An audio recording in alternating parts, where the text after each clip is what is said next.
नमस्कार, नमस्कार, नमस्कार। आई होप आप सभी लोग फिट एंड फाइन हैं, फिट एंड फाइन हैं, फिट एंड फाइन हैं।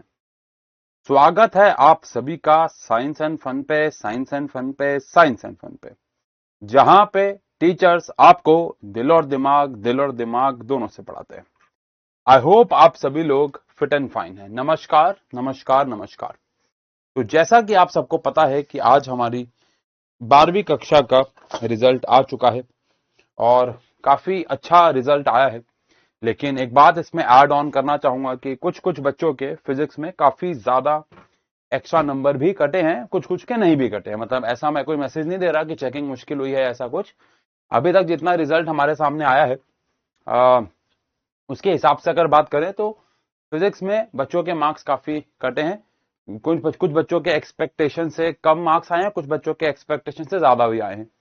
अब कैसा रहा, ऐसा क्यों हुआ? ऑल्दो पेपर बहुत इजी आया था, बट कहाँ पे क्या हुआ इसकी और बात चल रही है अभी। बट मेजरली रिजल्ट ओवरऑल काफी अच्छा है, ऐसा कुछ कंप्लेंट वाली बात नहीं है। कुछ ऐसा कुछ नहीं है कि हम वीडियो बनानी चाहिए इसके ऊपर या ऐसा कुछ, बट ठीक है, ओवरऑल काफी अच्छा रिजल्ट रहा। पिछली बार से फिजिक्स का रिजल्ट काफी बेहतर रहा और रहना भी चाहिए था, बिकॉज पेपर बहुत ज्यादा इजी आया था इस बार। यस, नमस्कार।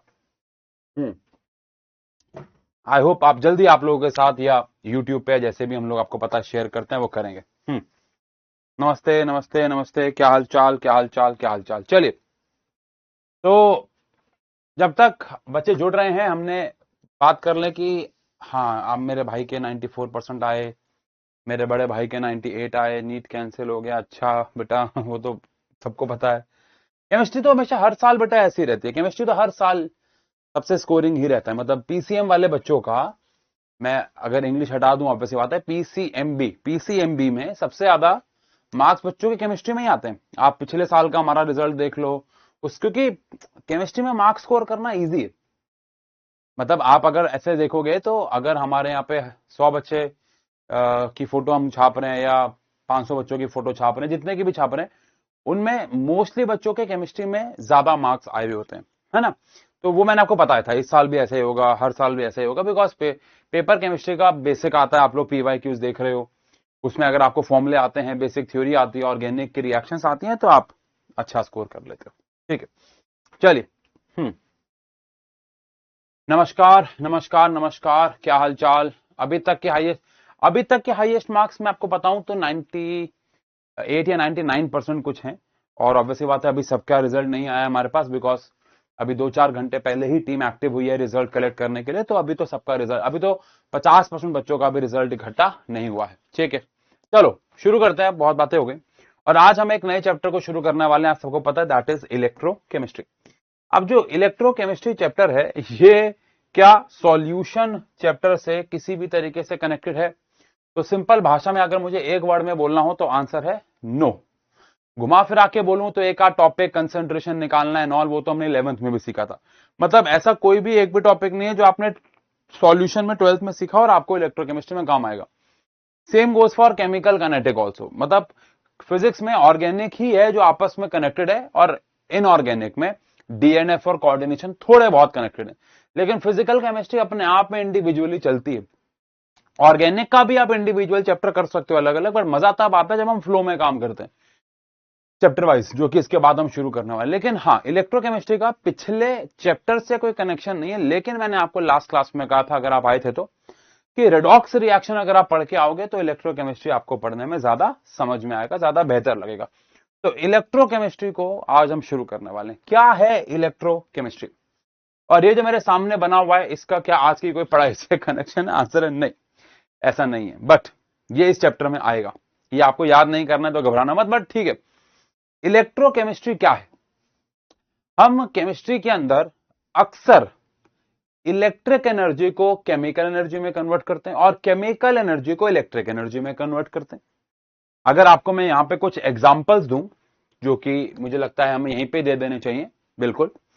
तो इलेक्ट्रोकेमिस्ट्री की परिभाषा मैं आपको एक आसान वर्जन में अगर दूं, किताबों में ये ठीक है लिख सकते हो आप, लेकिन इलेक्ट्रोकेमिस्ट्री की अगर मैं और करके एक अच्छी परिभाषा आपको दूं तो मैं ये देना चाहूंगा कि ब्रांच ऑफ केमिस्ट्री या फिर science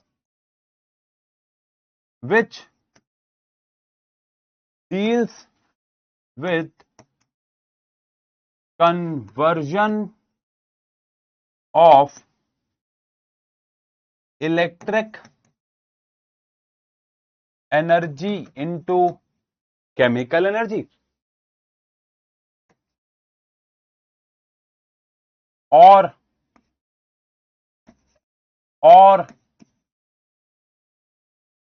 chemical energy into electric और केमिकल एनर्जी इनटू इलेक्ट्रिक, यानी कि इलेक्ट्रोकेमिस्ट्री एक ऐसी ब्रांच है जो इलेक्ट्रिक एनर्जी को केमिकल एनर्जी या फिर केमिकल एनर्जी को इलेक्ट्रिक एनर्जी में कन्वर्जन को पढ़ती है।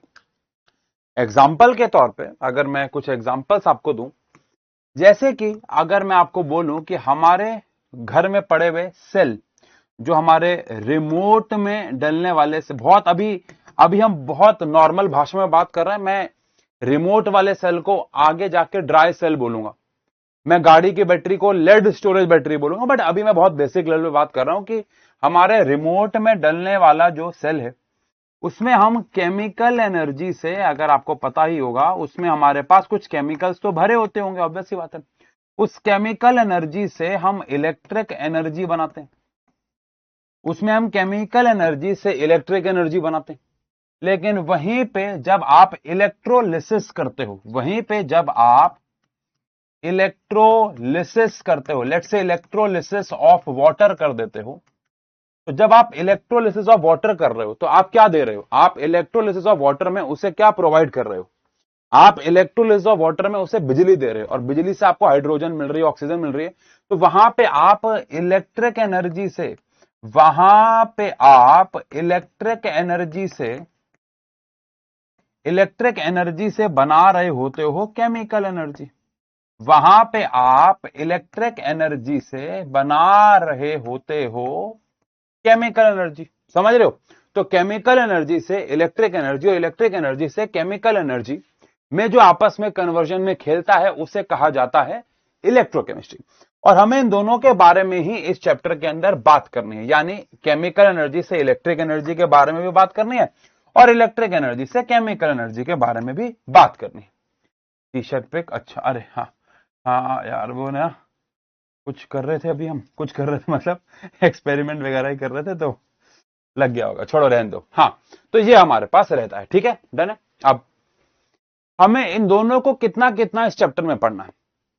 To be very honest, chemical energy से इलेक्ट्रिक एनर्जी इस चैप्टर का 80% है और इलेक्ट्रिक एनर्जी से केमिकल एनर्जी इस चैप्टर का 20% है। यह चैप्टर के स्टार्ट में आएगा यानी कि आज, और चैप्टर के एंड में आएगा यानी कि जब ये चैप्टर खत्म हो रहा होगा तो लास्ट टॉपिक भी यही होगा। यानी चैप्टर की शुरुआत और चैप्टर के एंड में ये है, लेकिन अगर मैं बोलूं बीच में क्या है, तो भैया बीच में सारे की सारी हमारे पास, हाँ, ये पढ़ रहेगा, यानी कि हम केमिकल एनर्जी से इलेक्ट्रिक एनर्जी पढ़ने वाले। आओ अब धीरे धीरे करके शुरू करते हैं। हमने आज क्या पढ़ना है? आज क्या है देखो, ऊपर की बड़ी भाषा भी देख लो। It is the branch of chemistry which deals with the relationship between chemical produce in a redox reaction. Redox reaction का मतलब तो ये होता है, रेडॉक्स रिएक्शन का मतलब भी तो इलेक्ट्रॉन का आना, इलेक्ट्रॉन का जाना, और इलेक्ट्रॉन के आने जाने से बिजली होती है, और बिजली से जो भी केमिकल प्रोड्यूस हो रहे हैं या फिर उसका उल्टा, इसका हम इलेक्ट्रोकेमिस्ट्री कहते हैं, ठीक है। अब इलेक्ट्रोकेमिस्ट्री को दो पार्ट में डिवाइड किया गया, जो कि मैंने आपको बता ही दिया। पहला है केमिकल चेंज प्राप्त करना बाय इलेक्ट्रिक एनर्जी, और दूसरा है, ऑब्वियस बात है, केमिकल एनर्जी इनटू इलेक्ट्रो। ये दोनों मैं बात कर चुका हूं पीछे वाले पेज पे। अब यहां पे आज हम सबसे पहले बात करने वाले हैं इलेक्ट्रोलिटिक सेल की। मैं यहां पे एक चीज आपको पहले क्लियर करूं, अगर मैं इलेक्ट्रिक एनर्जी से, मैं ये यहां पे क्लियर करके आगे बढ़ना चाहूंगा, अगर मैं कहीं पे भी इलेक्ट्रिक एनर्जी को कन्वर्ट कर रहा हूं केमिकल एनर्जी में, तो ऐसे सेल को, सेल का मतलब क्या होता है पहले आपको ये क्लियर करना पड़ेगा भाई। चलो मैंने यहां पे लिख रहा हूं सेल, मेरे सेल बोलते हैं, आपके दिमाग में क्या आ रहा है प्लीज ईमानदारी से कमेंट सेक्शन पे लिखो। मैंने जैसे लिखा सेल, आपके दिमाग में क्या आया कमेंट सेक्शन पे लिखो। सेल से आपके दिमाग में क्या आया? 12th का रिजल्ट आ गया है, गुड मॉर्निंग बेटा। यस, चलिए बताइए आपके दिमाग में क्या आया सेल बोलते ही? रिमोट का सेल आया, ठीक है, बैटरी आई, ठीक है, चैम्बर आया, ठीक है, रिमोट आया, ठीक है, ठीक है।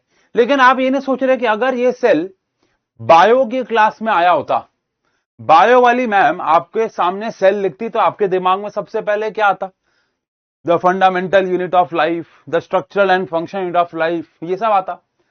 तो सेल का एक्चुअल मतलब ना तो बैटरी है, सेल का ना ही मतलब बायो वाला सेल है। सेल का एक्चुअल मतलब तो होता है एक कंटेनर, एक एरिया, एक बॉक्स। इसको है समझो, क्या जेल के कमरे को भी तो सेल बोलते हैं? इसको सेल में डाल दो। सेल का मतलब होता है एक कंटेनर, सेल का मतलब एक कमरा भी हो सकता है, सेल का मतलब एक एरिया भी हो सकता है। तो जो रिमोट में डल रहा है वो भी एक सेल है, बायो वाला भी सेल है, एक जेल का कमरा भी एक सेल है। सेल का मतलब एक कंटेनर है। तो ऐसा कंटेनर, ऐसी जगह जहां पे इलेक्ट्रिक एनर्जी को हम केमिकल एनर्जी में कन्वर्ट करते हैं, ऐसी जगह को हम लोग नाम देते हैं इलेक्ट्रोलिटिक सेल। इसे नाम दिया गया है इलेक्ट्रोलिटिक सेल। ऐसे कमरे को, ऐसी जगह को नाम दिया गया है इलेक्ट्रोलिटिक सेल। लेकिन वहीं पे अगर मैं बोलूं कि मेरे पास एक जगह है जहां पे हम केमिकल एनर्जी से, जहां पे हम केमिकल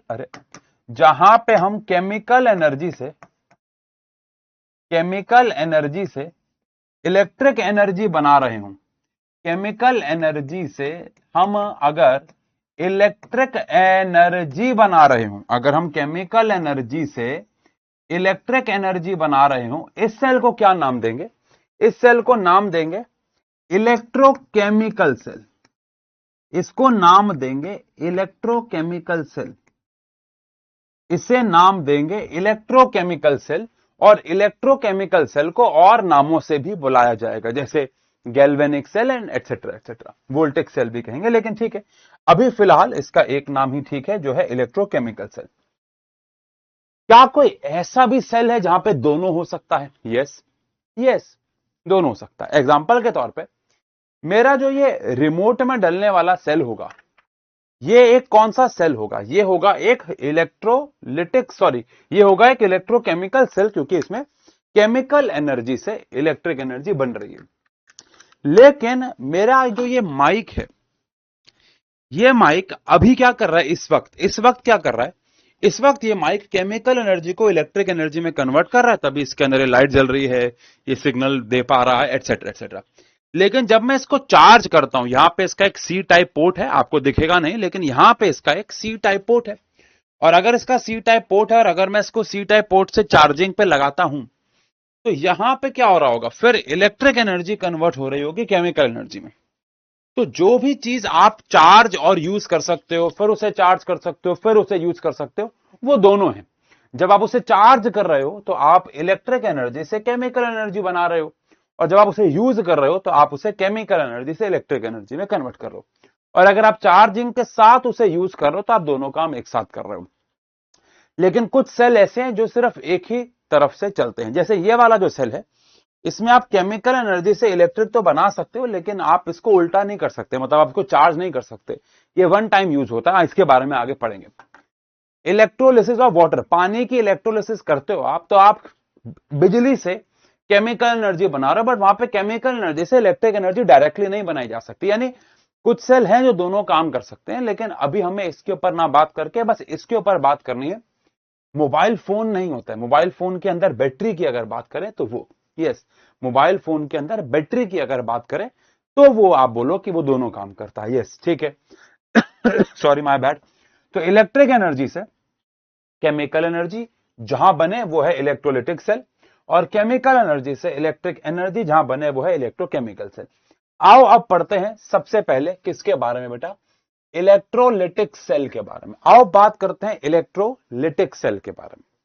यानी मैंने आपको कहा था कि हम चैप्टर के शुरू में इलेक्ट्रिक एनर्जी से केमिकल एनर्जी पढ़ेंगे और चैप्टर के लास्ट में, तो वो शुरू में पढ़ रहे हैं आज, फिर सारा बीच में ये वाला हिस्सा रहेगा। तो आओ शुरू करते हैं। इलेक्ट्रोलिटिक सेल, सेल का मतलब एक कंटेनर है, इलेक्ट्रोलिटिक का मतलब है ऐसा कंटेनर जहां पे हम इलेक्ट्रिक एनर्जी देंगे और केमिकल एनर्जी बनाएंगे। इसका मैं एक एग्जांपल से आपको समझाऊंगा, बाकी सब यहां पे क्या लिखा हुआ है अभी नहीं पढ़ेंगे, अभी नहीं पढ़ेंगे, ठीक है, अभी नहीं पढ़ेंगे। अच्छा, अब एक बात और है बेटा, अगर आप सब बच्चे, अरे तो ऐसे हो रहा है। अब एक बात और है बेटा, अगर आप सब बच्चे रेडॉक्स घर से रिवाइज करके आए हैं तो अच्छी बात है, नहीं करके आए हैं तो थोड़ा सा आपको स्लो समझ में आएगा। इसलिए अगर मैं कहता हूं तो मेरी बात सुना करो। अगर मैंने, अच्छा कितने बच्चे घर से इलेक्ट्रो रेडॉक्स चैप्टर पढ़ के आए हैं, बताओ बताओ, कितने बच्चे घर से रेडॉक्स पढ़ के आए हैं? हाँ, एनोड इज पॉजिटिव और ये सब अभी बातें नहीं, ये सब बातें नहीं। हाँ, ठीक है ठीक है, जो नहीं पढ़ के आया गलत है बेटा, बहुत गलत बात है, ठीक है। हाँ, जो नहीं पढ़ के आया बहुत गलत बात है, ठीक है।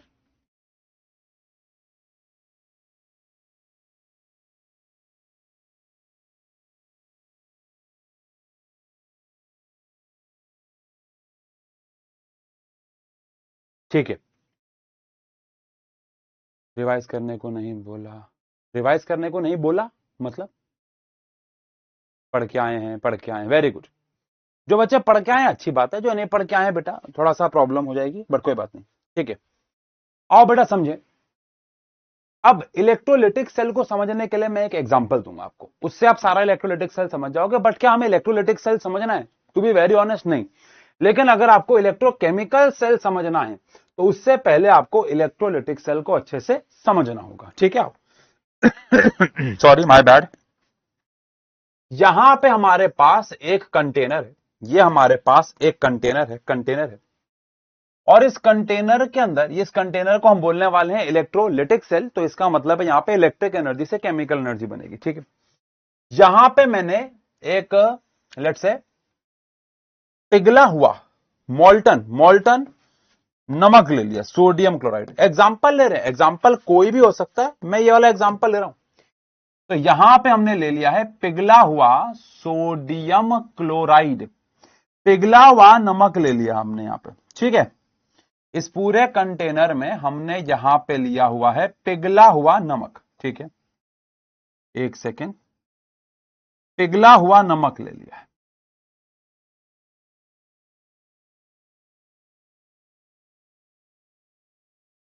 अब पिघले हुए नमक में हम बिजली पास कराएंगे, क्यों? क्योंकि हम पढ़ने वाले हैं इलेक्ट्रोलिटिक सेल, जिसमें हम केमिकल एनर्जी से इलेक्ट्रिक एनर्जी बनाते हैं भाई। तो इस पिघले हुए नमक में हम लोग बिजली पास कराएंगे और बिजली पास करवाने के लिए आपको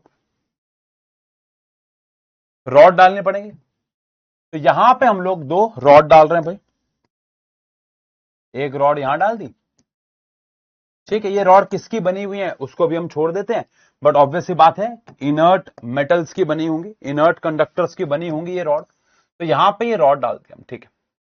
अब इस रॉड को हमने कनेक्ट किया है बिजली से, ठीक है भाई। बिजली से कनेक्ट किया है और बिजली से कनेक्ट करने के बाद मैंने एक को पॉजिटिव से कनेक्ट कर दिया है और एक को नेगेटिव से कनेक्ट कर दिया है।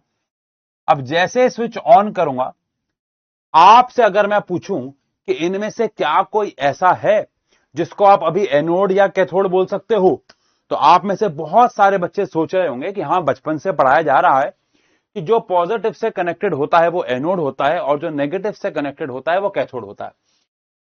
और यहां मैं आपको एक बहुत क्रेजी बात बोलने वाला हूं कि बेटा आज के बाद, यानी कि आज इलेक्ट्रोकेमिस्ट्री के बाद से आप ये बात भूल जाओ, क्योंकि ये बात गलत सीखी आपने।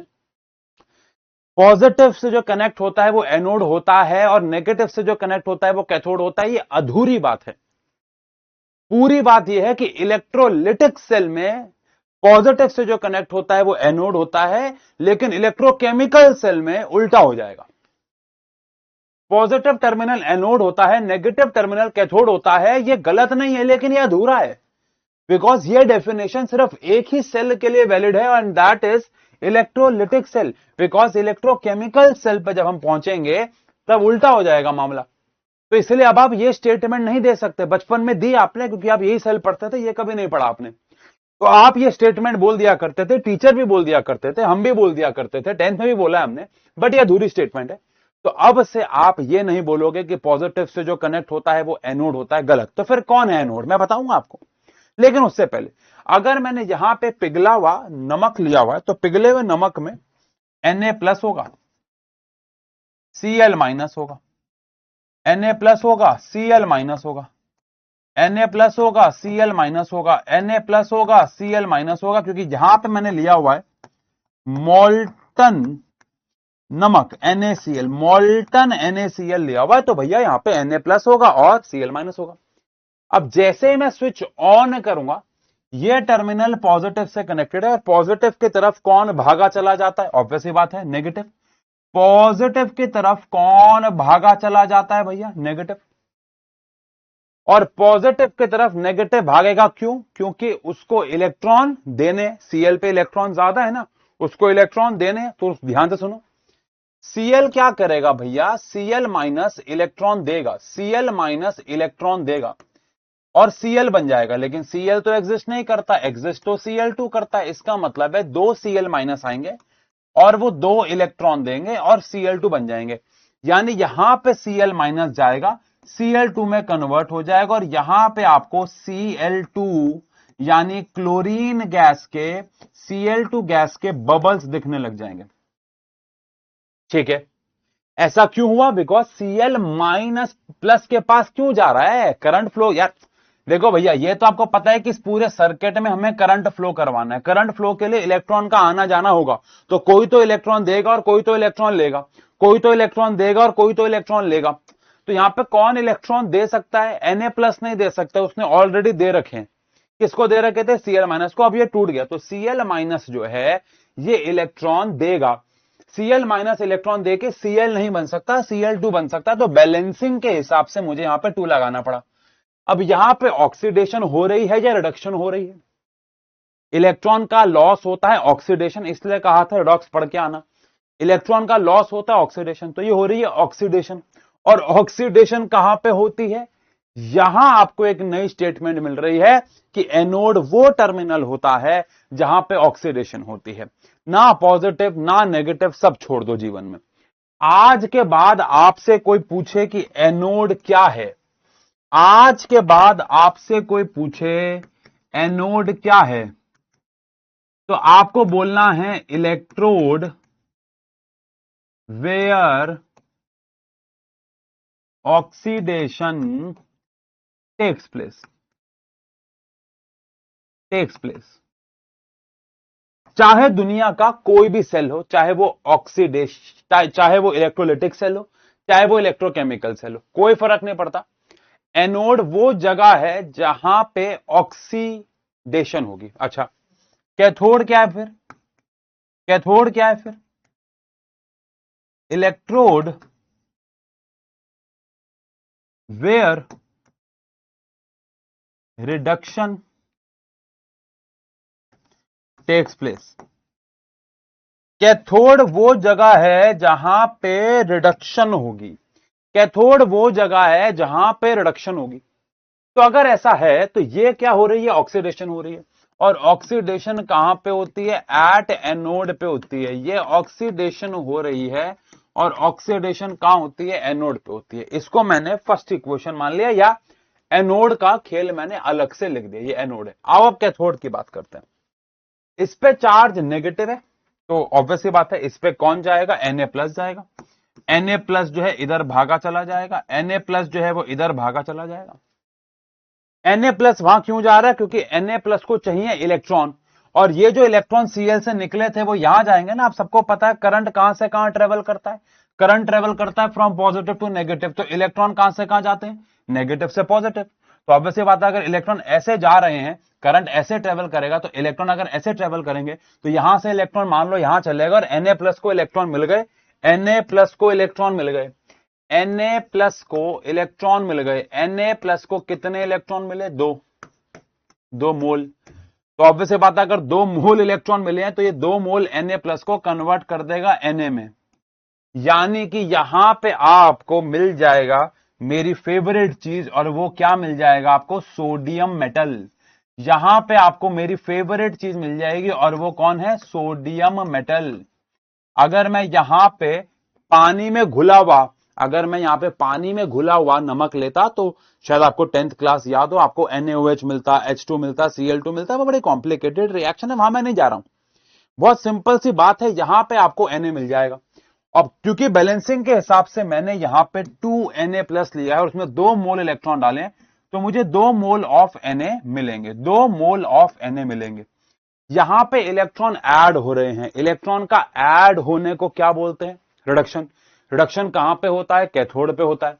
तो ये हो रहा होगा एट कैथोड, ये हो रहा होगा एट कैथोड, और कैथोड पे होती है रिडक्शन, कैथोड पे होती है रिडक्शन। तो बेसिकली बेटा ये हो गई हमारे पास रिडक्शन।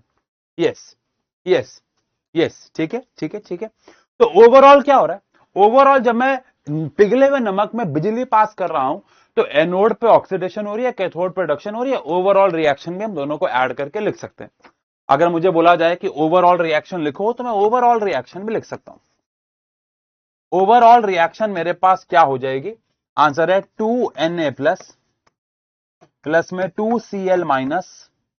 इसके अंदर अगर मैं बिजली पास करवा रहा हूं, इलेक्ट्रिसिटी पास करवा रहा हूं, इलेक्ट्रिसिटी पास करवा रहा हूं, तो मुझे 2Na प्लस Cl2 मिल रहे हैं। और अगर मैं इससे भी पहले जाऊं तो मैंने पिघलाया होगा, NaCl को लिक्विड फॉर्म में लिया होगा, यानी पिघलाया होगा, और उसके अंदर मैंने बिजली पास कराई होगी। तो क्या बना होगा? 2Na बना होगा और Cl2 बना होगा। और ये जो पूरा सेल आपके सामने है, इस सेल को हम लोग क्या बोलते हैं? Electrolytic cell. क्योंकि यहां पे मैंने इलेक्ट्रिक एनर्जी से एक केमिकल रिएक्शन करवाई है, मतलब केमिकल एनर्जी बनाई है, मतलब केमिकल्स बनाए हैं, नए प्रोडक्ट्स बनाए हैं, Cl2 बनाया है, सोडियम बनाया है। तो यहां पे मैंने इलेक्ट्रिक एनर्जी से केमिकल एनर्जी में कन्वर्ट किया। तो ऐसे सेल को हम लोग कौन सा सेल कहते हैं? Electrolytic cell. आओ इसके बारे में पढ़ते हैं, फिर और चीजें लिखते हैं, ठीक है। एक बच्चा कह रहा है एक्वास भी ले सकते थे। बेटा मैंने आपको पहले बता दिया, अगर एक्वास लेते तो प्रोडक्ट्स बदल जाते हैं, रिएक्शन कॉम्प्लिकेटेड हो जाती है ना। और हमें यहाँ पे कोई रिएक्शन नहीं समझनी है ना। फिर यहाँ पे ये 3 चीजें बनती हैं। फिर मैं आपको NaOH भी बताता, H2। क्यों इतनी कॉम्प्लिकेशन में अभी डालूं आपको? अभी हमारा मकसद किसी रिएक्शन को समझना नहीं है, एक इलेक्ट्रोलिटिक सेल को समझना है कि एक इलेक्ट्रोलिटिक सेल में क्या हो रहा होता है। जैसे बिजली पास कराते हैं, एनोड पे कोई आता है, कैथोड पे कोई आता है। एनोड पे जो आता है उसकी ऑक्सीडेशन होती है, कैथोड पे जो आता है उसकी रिडक्शन होती है। ओवरऑल दोनों इलेक्ट्रोड पे कुछ ना कुछ जाके डिपॉजिट होता है। जैसे यहां पे क्लोरीन गैस जाके डिपॉजिट हुई और यहां पे सोडियम मेटल जाके डिपॉजिट हुआ, और धीरे धीरे ये इलेक्ट्रोलाइट जो है, इसको हम इलेक्ट्रोलाइट बोलते हैं, NaCl मॉल्टन NaCl हमारे लिए इलेक्ट्रोलाइट है। धीरे धीरे ये इलेक्ट्रोलाइट खत्म हो जाता और रिएक्शन रुक जाती। या तो ये बिजली खत्म हो जाए, या तो ये इलेक्ट्रोलाइट खत्म हो जाए, रिएक्शन रुक जाएगी। ठीक है ठीक है, चलो आओ पढ़ते हैं यहां क्या लिखा हुआ है। The apparatus which is used in electrolysis process is known as electrolytic cell. The electrode connected to positive pole of the battery is called anode. Negative ions यहां पे आते हैं। ये पुरानी डेफिनेशन है, नई वाली मैंने यहां पे लिख दी है। ये जो परिभाषा है वो इस सेल के रिस्पेक्ट में लिखी गई है। बस एनोड की जो परिभाषा है वो इस सेल के रिस्पेक्ट में लिखी गई है।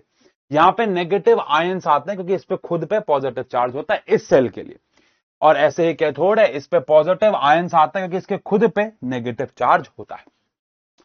यह है इलेक्ट्रोलिटिक सेल। अब इलेक्ट्रोलिटिक सेल एग्जाम में नहीं आने वाला, समझो, इलेक्ट्रोलिटिक सेल एग्जाम में नहीं आने वाला, लेकिन हमें इसको समझना बहुत जरूरी है अगर मुझे इलेक्ट्रोकेमिकल सेल समझना है। अब जो बच्चे मुझसे पढ़ते थे पेड बैच में 11th क्लास में, मैंने उनको इलेक्ट्रोकेमिकल सेल करवाया था। उनको ये जो मैं कराने वाला हूं आज वो आता होगा, लेकिन हम अगली क्लास में जो भी करने वाले हैं, मेरा यकीन मानिए अगली क्लास में हम जो भी करने वाले हैं, अगर आपको आज वाली क्लास नहीं आती होगी तो आपको अगली क्लास नहीं आएगी, और अगली क्लास नहीं आएगी तो उसके अगली क्लास नहीं आएगी, और आधा चैप्टर आपका चला जाएगा। यानी आगे आने वाली 3 से लेकर 4 क्लासेस, 3 से लेकर 4 क्लासेस, 3 से लेकर 4 घंटे कहूंगा मैं, बिकॉज हम एक्स्ट्रा क्लास भी लेंगे। 3 से लेकर 4 घंटे सिर्फ इसी टॉपिक के ऊपर होने वाले हैं, that is electrochemical cell, that is electrochemical cell. Let start electrochemical cell. यहां पे क्या लिखा हुआ है इसको छोड़ देते हैं। मन में कोई सवाल चल रहा है तो पूछ लो, मन में कोई सवाल चल रहा है तो पूछ लो। कॉम्पिटिटिव एग्जाम में नहीं, ये टॉपिक ही बहुत इजी है यार, मतलब जनरली ये एग्जाम में आता नहीं है। हाँ हाँ हम्म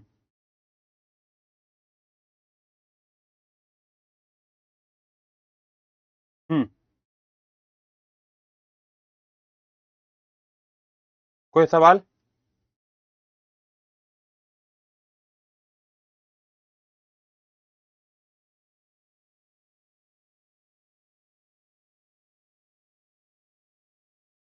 हम्म लाइव एक्सपेरिमेंट पे आओ प्लीज। पैराडॉक्स वाला चैप्टर इंपॉर्टेंट है, यस। एग्जाम्पल में एनएस कुछ भी और ले सकते थे यार, कुछ भी और ले सकते थे। ठीक है, ठीक है, थैंक यू। एपरेटस का मतलब सेटअप बेटा। हाँ, क्या आपने कभी ये ट्राई किया बेटा? आप सबने किया हुआ है। आपने पानी, आपने नमक वाले पानी में बिजली तो पास कराई है ना? हाँ हाँ, तो वही तो किया आपने। करंट की डायरेक्शन नेगेटिव टू पॉजिटिव होती है नहीं? अरे यार, करंट की डायरेक्शन पॉजिटिव से नेगेटिव होती है। इलेक्ट्रॉन नेगेटिव से पॉजिटिव जाते हैं। हाँ। हम्म ठीक है, आओ लेट्स गो। आयन रिएक्ट करते हैं रॉड के साथ? नहीं बेटा, यहां पे आपको रॉड ही ऐसी लेनी होगी, रॉड मत बोलो, इलेक्ट्रोड्स बोलो, है ना। यहां पे आपको इलेक्ट्रोड्स ही ऐसे लेने होंगे जो हमारे इलेक्ट्रोलाइट के या उसके कंपोनेंट्स के साथ रिएक्ट नहीं हो। जैसे इस वाले केस में आपको क्या लगता है, मैं कोई मेटल की रॉड ले सकता हूं? कोई भी मेटल की रॉड? आंसर है नहीं। मुझे यहां पे एक ऐसा रॉड, अच्छा मैं ग्रेफाइट की रॉड भी नहीं ले सकता, बिकॉज अक्सर वैसे ग्रेफाइट लिया जाता है, लेकिन आप समझो पिघले हुए नमक का टेम्परेचर काफी ज्यादा हाई होता है, काफी ज्यादा हाई होता है, जिसकी वजह से जैसे ही मैं ग्रेफाइट की रॉड डालूंगा उसमें आग लग जाएगी, ग्रेफाइट कार्बन डाइऑक्साइड में कन्वर्ट हो जाएगा, जल जाएगा। तो यहां पे ग्रेफाइट की रॉड भी नहीं डलेगी। तो ऑब्वियस बात है, यहां पे बहुत मल्टीपल ऑप्शंस आपके पास अवेलेबल नहीं है, कुछ गिने चुने ही होंगे। जैसे प्लैटिनम एलॉय की कोई रॉड जिसका मेल्टिंग पॉइंट बहुत ज्यादा हो, जैसे टंगस्टन। मुझे याद आ रहा है, टंगस्टन कुछ फैक्ट्रीज में नमक को जब पिघलाते हैं तो उसमें बिजली पास कराने के लिए दे यूज टंगस्टन, बिकॉज टंगस्टन का मेल्टिंग पॉइंट बहुत ज्यादा हाई होता है और वो इनसे रिएक्ट भी नहीं होता। तो टंगस्टन का इस्तेमाल या फिर किसी और मेटल का इस्तेमाल जो है वो हो सकता है। ठीक है, चलिए। अब बड़े अगर आगे हम, तो आ रहा है इलेक्ट्रोकेमिकल सेल, और आगे आने वाले 4 क्लासेस इसके ऊपर बेस्ड है। चलो, अब यहां पे अगर मैं सबसे पहले इलेक्ट्रोकेमिकल सेल बनाऊं, याद दिला दूं ना इलेक्ट्रोकेमिकल सेल क्या है। ये एक ऐसा सेल है, ये एक ऐसा कंटेनर होने वाला है जहां पे हम केमिकल एनर्जी से इलेक्ट्रिक बनाएंगे। उल्टा होगा, है ना। यहां पे हमने क्या किया, बिजली दी और केमिकल रिएक्शन हुई। यहां पे हम केमिकल रिएक्शन कराएंगे और हमें बिजली मिलनी चाहिए। ठीक है, लेट्स गो। अब अगर ऐसा है तो इस हिसाब से हमारे पास सबसे बड़ा चेंज तो यही आ गया, सबसे बड़ा चेंज तो यही आ गया कि यहां पे 2 कंटेनर्स होते हैं, एक नहीं होते। 2 कंटेनर्स होते हैं, एक नहीं होते, सबसे पहला चेंज। उसके बाद यहां पे हमने क्या किया, इसके अंदर एक अलग लिक्विड भर दिया और इसके अंदर एक अलग लिक्विड भर दिया भाई। अब मैं आपको जो पढ़ाने जा रहा हूं, देखो, मैं आपको पढ़ाने जा रहा हूं इलेक्ट्रो केमिकल सेल, और इलेक्ट्रोकेमिकल सेल को क्या भी कहा जाता है, गैल्वेनिक सेल। और गैल्वेनिक सेल और इलेक्ट्रोकेमिकल सेल बहुत प्रकार के हो सकते हैं। आपके फोन में लगी हुई लिथियम आयन बैटरी भी एक इलेक्ट्रोकेमिकल सेल है। आपके गाड़ियों में डलने वाली लेड स्टोरेज बैटरी भी एक इलेक्ट्रोकेमिकल सेल है। आपके लैपटॉप में, कई कई लोगों के लैपटॉप में निकल क्रोमियम बैटरीज डली होती हैं, अगेन इलेक्ट्रोकेमिकल सेल है। लिथियम आयन तो सबसे ज्यादा यूज होने वाली बैटरी है। ये सारे इलेक्ट्रोकेमिकल सेल है, लेकिन इन इलेक्ट्रोकेमिकल सेल से पढ़ाई नहीं हो सकती, बिकॉज इनकी साइंस थोड़ी सी अंदर घुसे हैं तो थोड़ी कॉम्प्लिकेटेड है, देखने में समझ में नहीं आता है। चलो मैं क्वेश्चन पूछता हूं आपसे, क्वेश्चन बड़ा सिंपल सा है। अगर मुझे आपको सन के बारे में समझाना है, तो मैं जब बोर्ड पे सन बनाता हूं तो हम अक्सर सन ऐसे बनाते हैं, बचपन में ऐसे बनाते थे। सन ऐसा नहीं दिखता है। पहाड़ बनाने हो मैं ऐसे बनाऊंगा, ऐसा सिमेट्रिक पहाड़ कौन सा होता है? पक्षी बनाने होंगे ऐसा बनाऊंगा, ये कौन सा पक्षी है भाई? घर बनाना हो तो हम सब के दिमाग में घर आएगा, ऐसा कौन सा घर है भैया आज की डेट में? पेड़ बनाना हो तो ऐसे भैया, पेड़ है या कोई ये ठीक है, ये पेड़ थोड़ी ना है। ये सब मॉडल्स हैं, ये सब मॉडल्स हैं। आप किसी कपड़े की दुकान के बाहर जाते हैं, वहां पे वो खड़े होते हैं पुतले, वो पुतले जैसे दुनिया में 1% लोग दिखते हैं। आपने देखा वहां पे लड़कों के पुतले देखे आपने? क्या शोल्डर होते हैं, क्या डोले होते हैं, क्या सिक्स पैक एब्स होती हैं, क्या छाती होती है। असलियत में आपके आसपास कितने लड़के ऐसे हैं? है ही नहीं। वो मॉडल है बेटा। ऐसे ही अगर मैं आपको बोलूं कि इलेक्ट्रोकेमिकल सेल तो हमारे आसपास बहुत सारे हैं, लेकिन सबसे पढ़ाई नहीं हो सकती है पहले दिन में। पहले दिन अगर मैं आपको कुछ मुश्किल, एनसीईआरटी आपको कोई मुश्किल, सीबीएसई आपको कोई मुश्किल सेल दे देगी जो देखने में बहुत अजीब हो, जो देखने में बहुत अजीब हो, जो देखने में बहुत अजीब हो, तो आप पढ़ाई कैसे करोगे? दैट इज वाई हमारे सिलेबस में जो इलेक्ट्रोकेमिकल सेल को समझने के लिए सबसे सिंपलेस्ट फॉर्म ऑफ सेल है वो है डैनियल सेल। जो हम सेल पढ़ने जा रहे हैं, सबसे सिंपलेस्ट फॉर्म ऑफ सेल वो है बेटा डैनियल सेल। डैनियल सेल एक प्रकार का इलेक्ट्रोकेमिकल सेल है, लेकिन सारे इलेक्ट्रोकेमिकल सेल को डैनियल सेल नहीं बोलते हैं। ये बस पढ़ाई, ये सिर्फ पढ़ाई करने के लिए, दिखाने के लिए एक मॉडल है, ये एक मॉडल है। ये इतना बड़ा होता है, अगर मैं इसको ऐसे बोलूं तो ये जितना एक सीपी, अगर एक अच्छा डैनियल सेल बनाऊंगा तो मैं उसे एक हाथ में नहीं उठा सकता। कितनी, मैं आपको भी बताऊंगा ये कितनी वोल्ट देता है, 1.1 वोल्ट देता है। और आपको पता है ये जो सेल है मेरे रिमोट में, ये 1.5 वोल्ट देता है। तो कौन यूज करेगा? ये यूज करने के लिए नहीं बनाया जाने वाला। ये जो आप रिमोट में देख रहे हो 1.5 वोल्ट देता है, 1.5 वोल्ट देता है। और ये जो मैं एक हाथ से पकड़ भी नहीं सकता, ये देता है आपको 1.1 वोल्ट स्टैंडर्ड कंडीशंस में, विच बेसिकली मींस इसको यूज करने के लिए नहीं बनाया गया, ये समझाने के लिए बनाया गया। ठीक है, आई होप मैंने अपना पॉइंट जो है वो क्लियर कर दिया। ठीक है, अब यहां पे डैनियल जी ने क्या किया? डैनियल जी ने एक तरफ लिया, डैनियल जी ने एक तरफ क्या लिया बेटा? डैनियल जी ने लिया, क्या लिया? क्या लिया डैनियल जी ने? डैनियल जी ने लिया कॉपर सल्फेट। डैनियल जी ने लिया कॉपर सल्फेट। इधर लिया डैनियल जी ने कॉपर सल्फेट।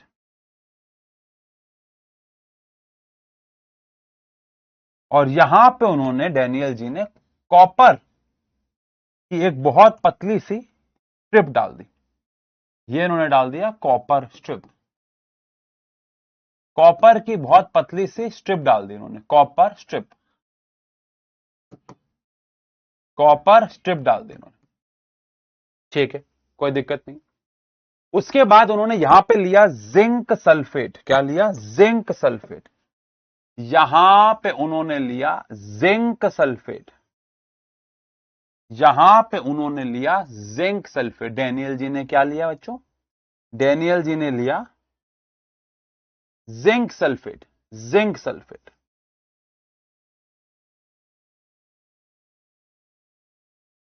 ठीक है, डैनियल जी ने जिंक सल्फेट लिया बच्चों। क्या लिया बच्चों? डैनियल जी ने जिंक सल्फेट लिया।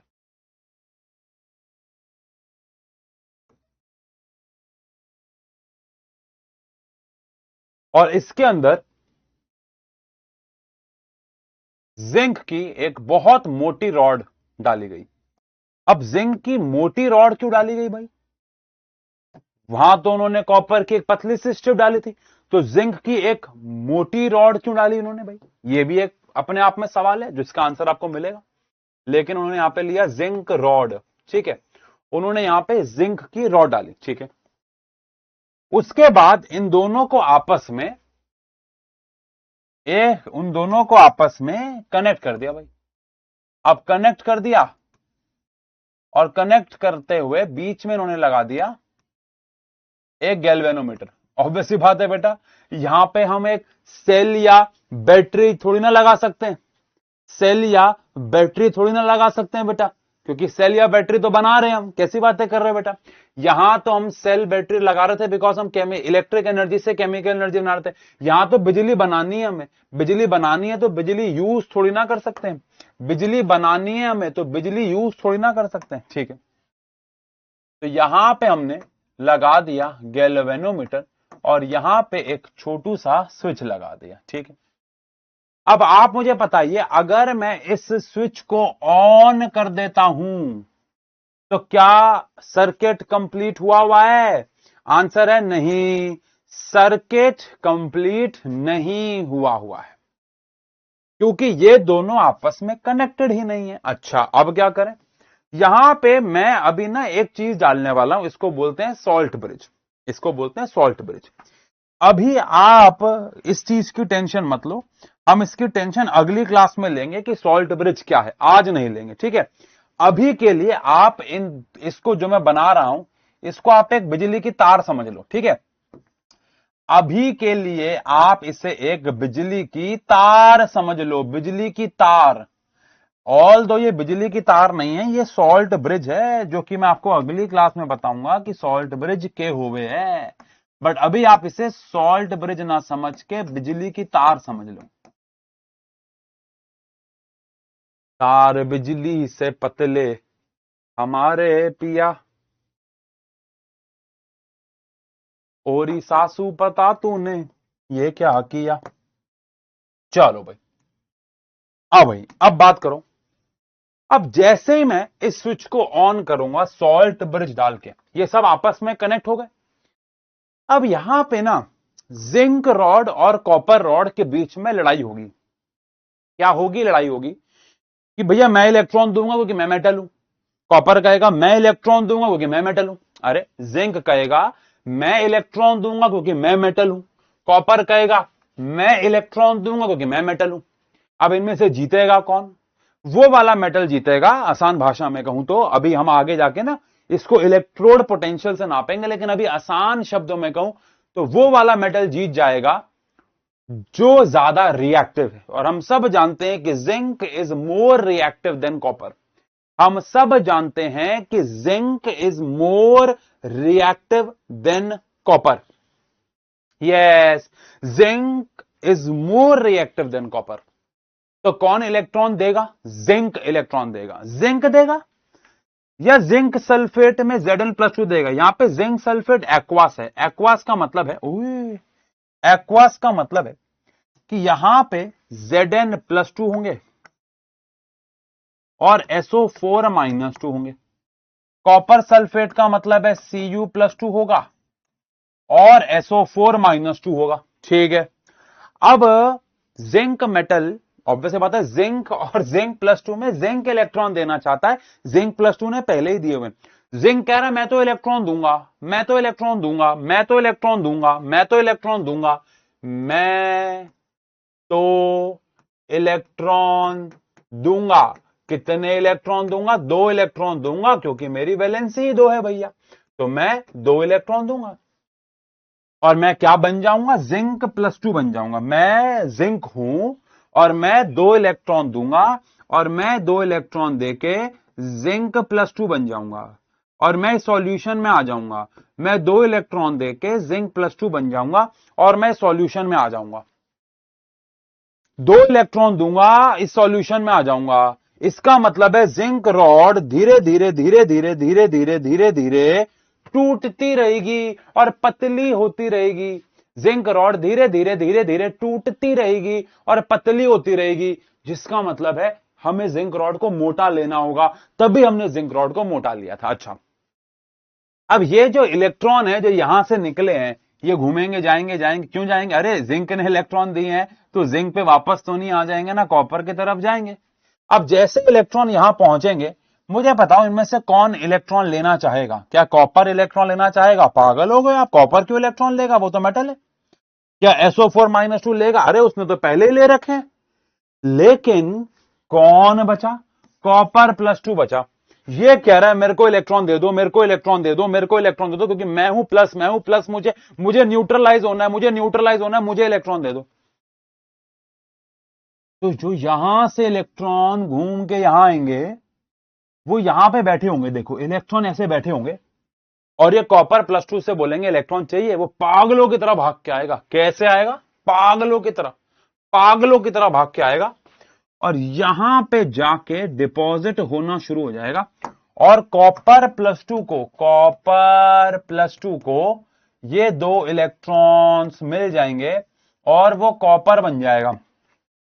और यही कारण है कि हमने इस रॉड को पतला लिया था, क्योंकि यहां पे ग्रेजुअली कॉपर डिपॉजिट हो रहा है, क्योंकि यहां पे ग्रेजुअली कॉपर डिपॉजिट हो रहा है।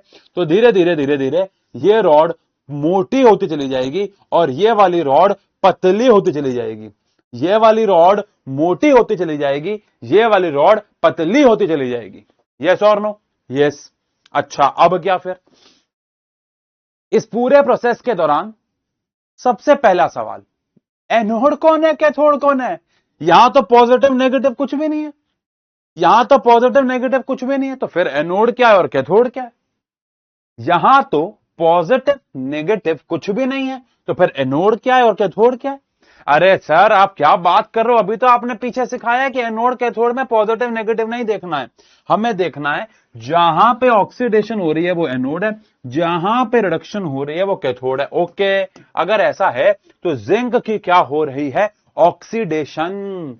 और ऑक्सीडेशन कहां पे होती है? एट एनोड होती है, एट एनोड होती है, एट एनोड होती है। रिडक्शन हो रही है, देखो इलेक्ट्रॉन ऐड हो रहे हैं, रिडक्शन कहां पे होती है? एट कैथोड होती है, एट कैथोड होती है। अच्छा, इसका मतलब है हमें पॉजिटिव और नेगेटिव पता भी नहीं है, लेकिन हमने पहले से ही पता लगा लिया कि एनोड कौन है और कैथोड कौन है। ये हमारे लिए एनोड है और ये हमारे लिए कैथोड है। अच्छा, ठीक है, चलो आओ अब समझते हैं बेटा, आओ अब समझते हैं बेटा। आओ अब समझते हैं कि इसमें हम हमारा मकसद क्या था पढ़ना। हमारा मकसद था इलेक्ट्रोकेमिकल सेल पढ़ना। इलेक्ट्रोकेमिकल सेल में केमिकल एनर्जी से इलेक्ट्रिक एनर्जी बनाना हमारा मकसद था। इलेक्ट्रिक एनर्जी बनी कि नहीं बनी? अरे क्यों नहीं बनी। यहां से इलेक्ट्रॉन्स यहां गए हैं और जहां इलेक्ट्रॉन जाते हैं करंट उसके ऑपोजिट जाता है, और अगर करंट उसके ऑपोजिट जाता है तो मुबारक हो बेटा, यहां से यहां करंट जाना शुरू हो जाएगा। मुबारक हो, यहां से यहां करंट जाना शुरू हो जाएगा और गैल्वेनोमीटर की सुई हिल जाएगी और आपको दिखाएगी करंट बन रहा है। आप गैल्वेनोमीटर लगाना ना लगाना हमारी मर्जी, आप गैल्वेनोमीटर मत लगाओ, वो बस ये दिखाने के लिए कि हां देखो करंट बन रहा है, डिफ्लेक्शन हो रही है। मुबारक हो, केमिकल एनर्जी से आपने बिजली बना दी, बिजली बना दी, बिजली बना दी। अच्छा, अच्छा, बिजली कहां से कहां ट्रेवल करती है? पॉजिटिव से नेगेटिव करती है। बिजली जा रही है यहां, इसका मतलब है oh my God, oh my God बेटा, ओ एम जी, बिजली जाती है पॉजिटिव से नेगेटिव, लेकिन बिजली जा रही है यहां, इसका मतलब है O M G, O M G, यहां पे पॉजिटिव चार्ज है, यहां पे नेगेटिव चार्ज है। ओ एम जी, इसका मतलब हो गया बेटा कि एनोड नेगेटिव हो गया, कैथोड पॉजिटिव हो गया। ओ एम जी, इसका मतलब यह है बेटा कि अभी तक हम जो बचपन में पढ़ रहे थे 7th 8th में 4th में कि एनोड पॉजिटिव होता है, वो अधूरी बात थी। वो सिर्फ इलेक्ट्रोलिटिक सेल के लिए पॉसिबल था। इलेक्ट्रोकेमिकल सेल में एनोड नेगेटिव हो जाता है, कैथोड पॉजिटिव हो जाता है। ओएमजी, लेकिन एक बात कॉमन रहती है, वो क्या है? एक बात कॉमन रहती है कि एनोड पे ऑक्सीडेशन होती है, कैथोड पे रिडक्शन होती है। दैट इज वाई अब हम पॉजिटिव नेगेटिव की दुनिया से ऊपर आ चुके हैं। अच्छा, अब ये हमारे पास है डैनियल सेल, इसकी ओवरऑल रिएक्शन में लिखेंगे, इसके पीछे क्या लिखा हुआ सब पढ़ेंगे, टेंशन मत लो। लेकिन उससे पहले मेरे कुछ सवाल हैं, ठीक है? फिर मैं आपके सवाल भी लूंगा, उससे पहले मेरे कुछ सवाल हैं। पहला, ये सेल कब तक चलेगा? ऑब्वियस सी बात है, दो चीजों पर डिपेंड करता है। जब तक ये जिंक है, बिकॉज जिंक खत्म हो रहा है, और दूसरा जब तक इस कंटेनर में कॉपर प्लस आयंस है, जब इसमें कॉपर प्लस 2 आयन खत्म हो जाएंगे ये रिएक्शन रुक जाएगी, बिकॉज इलेक्ट्रॉन लेने वाला, बेटा देखो एक सिंपल सा नियम बता रहा हूं जीवन का, देने वाला तब तक नहीं देता जब तक लेने वाला कोई ना हो। देने वाला तब तक नहीं देता जब तक लेने, मैं केमिस्ट्री की बात कर रहा हूं, इलेक्ट्रॉन के रिस्पेक्ट से बात कर रहा हूं।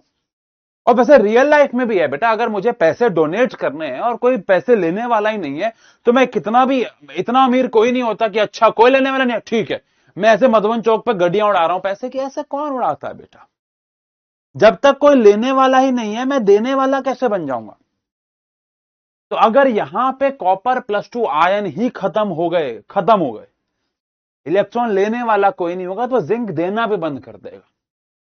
तो पहली कंडीशन है ये सेल कब तक चलेगा? जब तक कॉपर प्लस 2 आयंस हैं, पहली बात। दूसरी बात, जब तक इलेक्ट्रॉन देने वाला है, ऑब्वियस सी बात है इलेक्ट्रॉन देने वाला कौन है? जिंक है। अब जब तक जिंक रॉड है, जब तक जिंक मेटल है, ये सेल चलता रहेगा। तो मेरा आपसे सवाल क्या है? हां, मेरा आपसे सवाल यह है कि अगर मैं एक ऐसा डैनियल सेल बनाना चाहता हूं जो लंबे समय तक चले, उसके लिए मुझे क्या करना होगा? मुझे जिंक रॉड को मोटे से मोटा लेना होगा और कॉपर सल्फेट की कंसेंट्रेशन ज्यादा से ज्यादा लेनी होगी। मुझे जिंक रॉड मोटे से मोटा लेना होगा और कॉपर सल्फेट की कंसेंट्रेशन ज्यादा से ज्यादा लेनी होगी। डन है? डन है? पक्की बात है? इसको ऑब्वियस ही बात है बेटा, अगली क्लास में कंटिन्यू करेंगे, इसकी ओवरऑल रिएक्शन लिखेंगे, इस अंग्रेजी को पढ़ेंगे। आज मैंने बस आपको इलेक्ट्रोकेमिकल सेल को 20% पढ़ाया है, 20% भी नहीं कहूंगा, इसको 5% ही पढ़ा है हमने, बट आज हम इतना ही पढ़ रहे हैं। कोई सवाल है तो पूछ लीजिए, कोई सवाल है तो पूछ लीजिए बेटा प्लीज। हाँ जी, कॉपर सल्फेट का कलर फेड होगा, यस। कोई सवाल है तो पूछ लीजिए। एक्स्ट्रा क्लास संडे को होगी, टाइम बताया जाएगा फ्राइडे को। ठीक है। सॉल्ट ब्रिज का क्या काम है? देखा, कर देना गंदी बात बेटा, गंदी बात कर दी ना बेटा। अभी बताया था ना, नहीं अभी नहीं पूछना है। ठीक है, ठीक है। इलेक्ट्रिक फील्ड एक रिंग के लिए सिलेबस में डेरिवेशन नहीं है। एक बच्चे का कल पेपर है, वो पूछ रहा है सिलेबस, बेटा सिलेबस क्यों पूछते हो? आपके पास एनसीईआरटी है ना, एनसीईआरटी में सब पता चल जाएगा आपको। देखो आप, रिंग की डेरिवेशन है कि नहीं है वहां पे? नहीं है। चलो ठीक है, मिलते हैं क्लास में। मेरी भी एक क्लास का टाइम हो गया, आपकी भी एक क्लास का टाइम हो गया। मिलते हैं, तब तक के लिए bye bye, take care, love you, best of luck. इसको आगे कंटिन्यू करेंगे। Okay, yes.